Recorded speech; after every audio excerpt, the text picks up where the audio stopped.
Welcome to NCN news. నా పేరు ప్రశాంతి. బులెటిన్లో ముందుగా హెడ్లైన్స్ చూద్దాం. శ్రామిక వర్గ పక్షపాతి కార్ల్ మార్క్స్, సిపిఐ జిల్లా కార్యదర్శి కోనాల భీమారావు.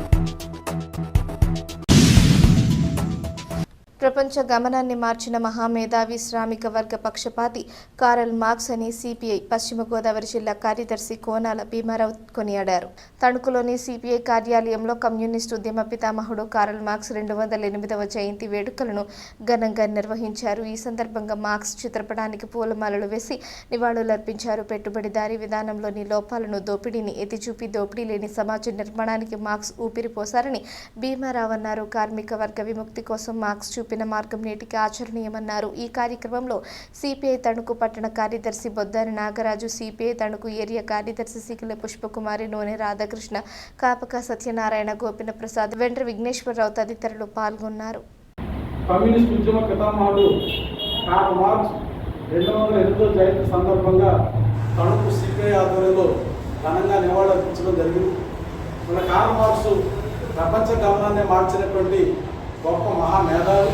శ్రామిక జన రాజ్య స్థాపన కోసం కమ్యూనిస్ట్ మేనిఫెస్టో, దాస్ క్యాపిటల్ లాంటి అనేక గ్రంథాలను రచించి కమ్యూనిస్ట్ ఉద్యమ పితామహుడిగా, తత్వవేత్తగా ఈ ప్రపంచంలోనే ఒక మార్పు దిశగా అసమానత లేనటువంటి, దోపిడీ లేనటువంటి సమాజాన్ని ఆవిష్కరింపజేసినటువంటి గొప్ప తత్వవేత్త కమ్యూనిస్ట్ ఉద్యమ పితామహుడు కార్ల్ మార్క్స్. ఇక్కడ కార్ల్ మార్క్స్ వచ్చినటువంటి దాస్ క్యాపిటల్, కమ్యూనిస్ట్ మేనిఫెస్టో గ్రంథాల ఆధారంగా వాళ్ళ ప్రపంచంలో శ్రామిక వర్గం నియంతృత్వంతో, అట్లాగే కార్మిక వర్గం చైతన్యంతో చేసినటువంటి అనేక పోరాటాల ఫలితంగా వాళ్ళ శ్రమజీవుల ఆత్మగౌరవంతో జీవనం సాగిస్తూ ఉన్నారు. ప్రపంచంలో అనేక దేశాల్లో ఇవాళ కమ్యూనిస్టు ప్రభుత్వాలు ఏర్పడి ఒక సమసమాజ నిర్మాణం జరిగింది. దానికి మూల పురుషుడు కార్ల్ మార్క్స్.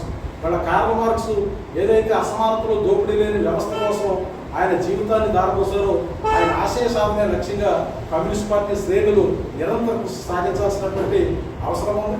వీళ్ళ కార్ల్ మార్క్స్ వీళ్ళ విశ్వజనీనమైనటువంటి ఒక ప్రపంచ మానవతావాదంతో కూడినటువంటి, వీళ్ళ అణచివేత లేనటువంటి, వివక్ష లేనటువంటి, దోపిడీ లేనటువంటి, అందరికీ కూడా సమానమైనటువంటి హక్కులు రావాలి అనేటువంటి ఒక సమసమాజ నిర్మాణం కోసం ఆయన అనేకమైనటువంటి రచన ద్వారా ఆయన కృషి సాగించారు.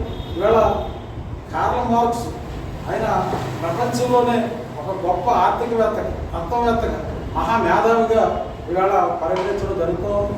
కార్ల్ మార్క్స్ చేసినటువంటి కృషి ఇవాళ అనన్య సామాన్యమైనటువంటి కృషి.